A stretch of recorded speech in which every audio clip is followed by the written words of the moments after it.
Olá, pessoal! Sejam bem-vindos a mais um vídeo da página O Mundo da Incerteza. Hoje vamos falar do primeiro astrofísico, que se tornou o pai da mecânica celeste e influenciou toda a ciência com suas leis e com suas teorias astronômicas. Vamos falar de Johannes Kepler.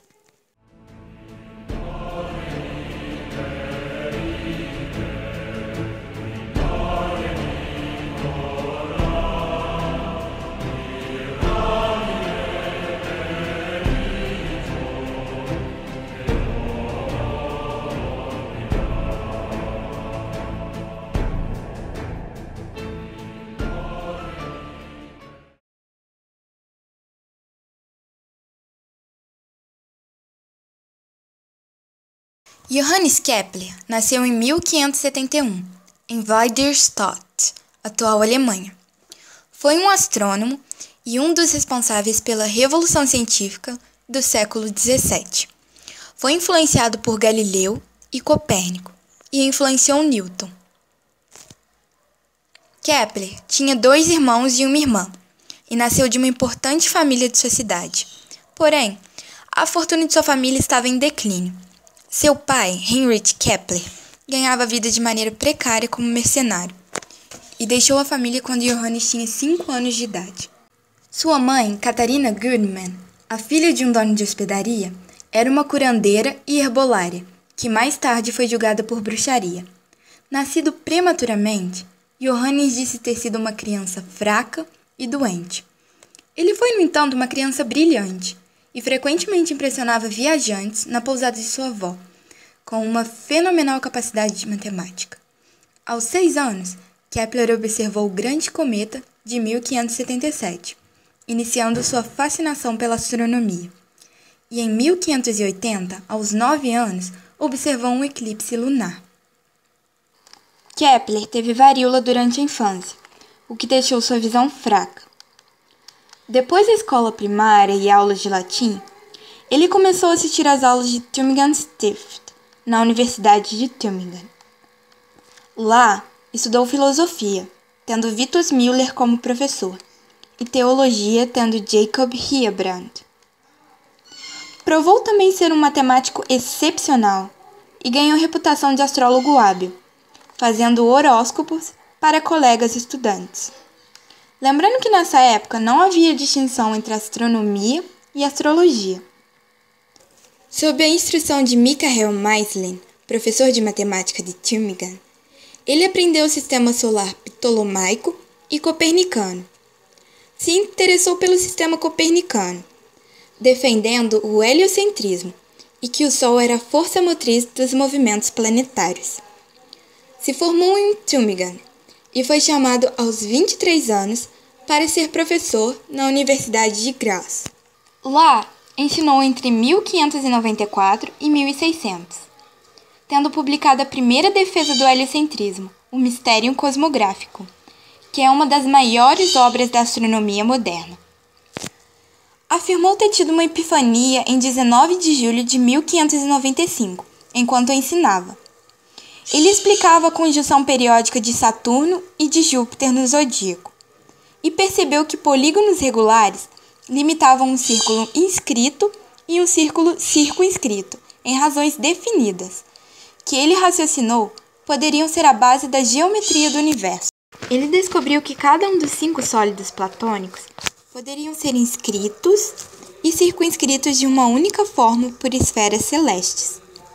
Aninhando-se estes sólidos, cada um envolto por uma esfera, e um dentro do outro, produzia-se 6 camadas, correspondentes aos 6 planetas conhecidos: Mercúrio, Vênus, Terra, Marte, Júpiter e Saturno. Ao posicionar os sólidos corretamente, octaedro, icosaedro, dodecaedro, tetraedro e cubo, Kepler descobriu que as esferas podiam ser posicionadas em intervalos correspondentes ao tamanho relativo de cada trajetória planetária, assumindo-se que os planetas giravam em torno do Sol. Foi nessa época que Kepler formulou sua lei dos períodos. Kepler era muito religioso e acreditava que as esferas celestes na verdade era um plano geométrico de Deus para o universo, e que estava revelando um dos grandes mistérios de Deus. E por isso passou boa parte dos capítulos de seu livro, O Mistério Cosmográfico, tentando mostrar que o sistema heliocêntrico era sustentado pela Bíblia, unindo o físico ao espiritual. Já no final do século XVI, Kepler já era um famoso astrônomo. Em 1595, foi apresentado a Barbara Müller, uma mulher de 23 anos, viúva e com um filho. Os dois acabaram se apaixonando, apesar da intensa oposição do pai dela, e se casaram em 27 de abril de 1597. Nos primeiros anos do seu casamento, eles tiveram 2 filhos, Heinrich e Susanna, que morreram na infância. Em 1602, eles tiveram uma filha, Susanna, e em 1604, um filho, Frederick, e em 1607, outro filho, Ludwig. Após a publicação de Mysterium, Kepler se dedicou totalmente à astronomia, planejando a publicação de outros 4 livros, um sobre os movimentos planetários, 2 sobre a influência do céu na Terra e um sobre os objetos estáticos do universo, como o Sol e as estrelas, que nessa época ainda se acreditavam serem fixos. Já em Graz, Kepler tocava cartas com o famoso astrônomo, Tycho Brahe. Em 1600, Kepler então foi para Praga trabalhar com Tycho Brahe, um nobre que estava construindo um observatório astronômico. Agora, Kepler possuía os dados para sua pesquisa, os dados fornecidos por Brahe. No começo, essa parceria foi turbulenta, mas logo Brahe concordou em entregar seus dados integralmente a Kepler e o forneceu moradia e salário. Kepler retornou no verão para Graz, para tentar ajudar sua família, que estava enfrentando problemas financeiros. Tentou arranjar um emprego como matemático da corte, porém não conseguiu. Realizou um ensaio chamado Inerts Vitus quae Lunantiet, sobre a influência da Terra no movimento lunar. Ainda em 1600, Kepler se recusou a se converter ao catolicismo e foi de Graz retornando para Praga com sua família. Continuou a ser financiado por Tycho, o qual colocou Kepler como seu ajudante no projeto das Tábuas Rudolfinas, um projeto que era voltado ao imperador Rudolfo II. Após a morte súbita de Tycho Brahe, em 24 de outubro de 1601, Kepler se tornou o conselheiro matemático do imperador Rudolfo II. Seu trabalho era basicamente ser um astrólogo imperial, predizer o futuro e o que as estrelas diziam sobre o imperador nas suas decisões políticas. Apesar de em Praga só ser permitido o catolicismo e o traquismo, por ter um papel influente na corte, Kepler pôde continuar sua fé luterana.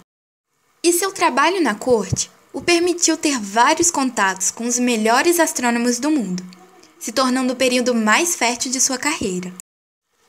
Em sua obra de 1604, Astronomia Parsóptica, Kepler discorre sobre a influência da óptica na astronomia, os fenômenos da refração e das lentes para observação astronômica. Foi um dos primeiros a perceber que a imagem entra nos olhos de maneira invertida, sendo ajustada pelo cristalino. Kepler visualizou uma supernova em 1604, a SN 1604, minando suas ideias ptolomaicas, que o céu era imutável. Kepler interpretou a supernova como o nascimento de uma estrela. Já em 1609, Kepler escreveu Astronomia Nova, onde descreve as 3 leis da mecânica celeste e como o Sol influencia o movimento planetário, descrevendo uma interação que decai com o inverso do quadrado da distância, um prelúdio da gravitação universal. A primeira lei de Kepler mostra que os planetas descrevem órbitas elípticas, onde o ponto de maior afastamento do Sol é chamado de afélio e o ponto de maior aproximação do Sol é chamado de periélio, que é quando o Sol está em um dos focos da elipse. Kepler fez essa lei quando ainda só era conhecido o sistema solar, mas elas valem para quaisquer sistemas planetários. A segunda lei de Kepler mostra a relação entre as órbitas e as áreas. Um planeta varre áreas iguais em tempos iguais. Essa é uma consequência da conservação do momento angular. Considerando a força planeta-Sol como uma força interna, a força exercida por outros planetas ou outros corpos fora do sistema solar são forças externas, e elas são muito fracas comparada com essa força interna, que é o planeta Sol. Então, há uma conservação do momento angular.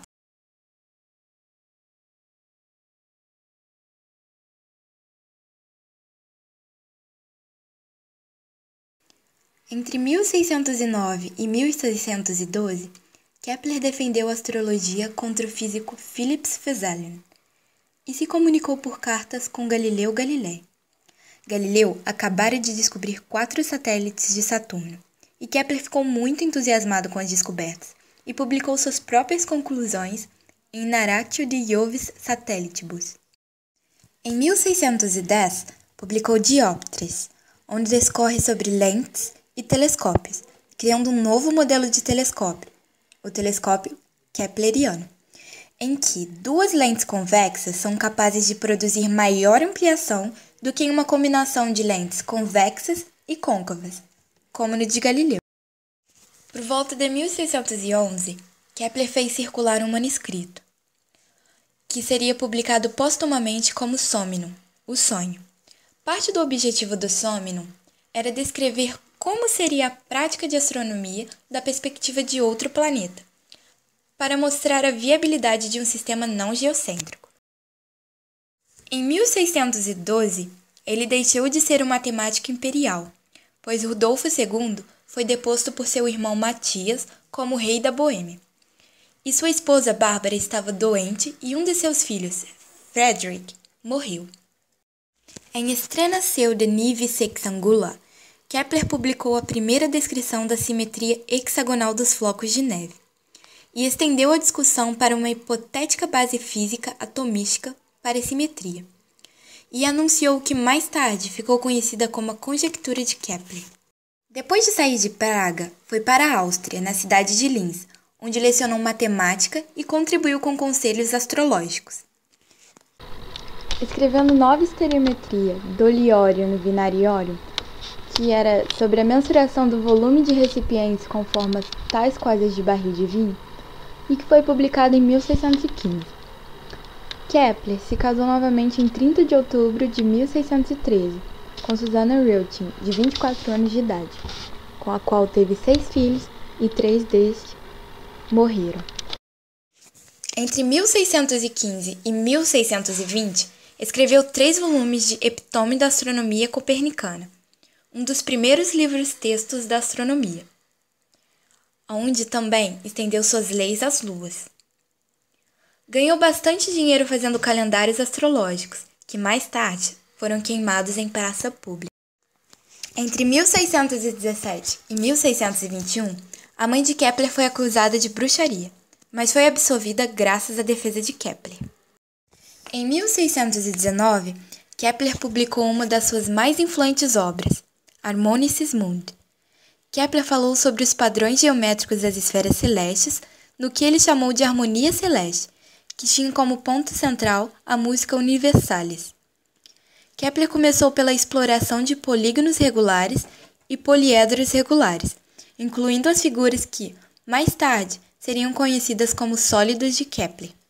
A partir daí, ele estendeu sua análise harmônica à música, meteorologia e astrologia.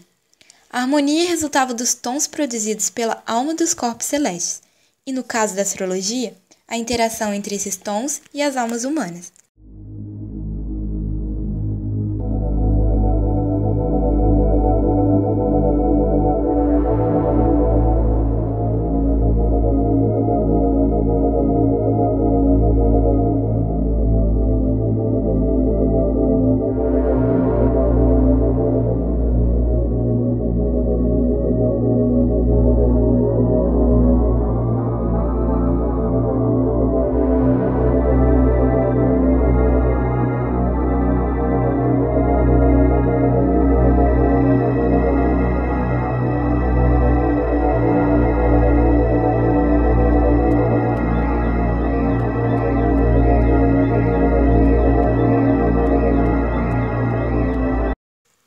Entre muitas outras harmonias, Kepler enunciou o que veio a ser conhecido como a terceira lei do movimento planetário.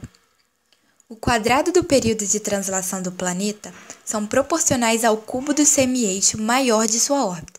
Portanto, quanto mais distante estiver do Sol, mais tempo levará para completar sua volta em torno desta estrela. Em 1623, Kepler finalmente terminou as Tábuas Rudolfinas, que na época era considerado seu principal trabalho. No entanto, devido ao requerimento da publicação do imperador e negociações com os herdeiros de Tycho Brahe, não seriam impressas até 1627. Neste meio tempo, tensões religiosas mais uma vez colocou Kepler e sua família em perigo. Em 1625, agentes da Contra-Reforma Católica selaram a maior parte da biblioteca de Kepler. Ele então decidiu mudar-se para onde ele fez arranjos para impressões das tábuas às suas próprias despesas. As leis de Kepler não foram imediatamente aceitas. Diversas grandes figuras, tais como Galileu e René Descartes, ignoraram completamente a astronomia nova. Muitos astrônomos, incluindo seu antigo professor, Michael Maestlin, fizeram objeções a Kepler pela sua introdução da física na astronomia. Em seus últimos anos, Kepler passou grande parte de seu tempo viajando, da corte imperial em Praga até Linz, e para uma moradia temporária em Saga, e finalmente para Regensburg. Pouco depois de chegar em Regensburg, Kepler adoeceu. Ele morreu em 15 de novembro de 1630 e foi enterrado lá. O local do enterro foi perdido assim que o exército sueco distribuiu a igreja. Apenas o epitáfio poético da autoria do próprio Kepler sobreviveu ao tempo. Kepler é o pai da mecânica celeste, conciliou a física com a astronomia e influenciou toda uma era de astrônomos e físicos, como Newton e Laplace. Também influenciou vários filósofos iluministas, como Johann-Etienne Montuncla e Jean-Baptiste Delambre. William Whewell, no seu livro History of the Inductive Science, notou Kepler como o arquetipo do gênio científico indutivo. E em Philosophy of the Inductive Science, Whewell considerou Kepler como a personificação das mais avançadas formas de método científico. Similarmente, Ernest Frederick Appelt, o primeiro a estudar extensivamente os manuscritos de Kepler, identificou Kepler como a chave para a revolução científica. Appelt viu que a matemática de Kepler tinha sensibilidade estética, ideias físicas e teologia como parte de um sistema unificado de pensamento, e produziu a primeira análise extensiva da vida e trabalho de Kepler.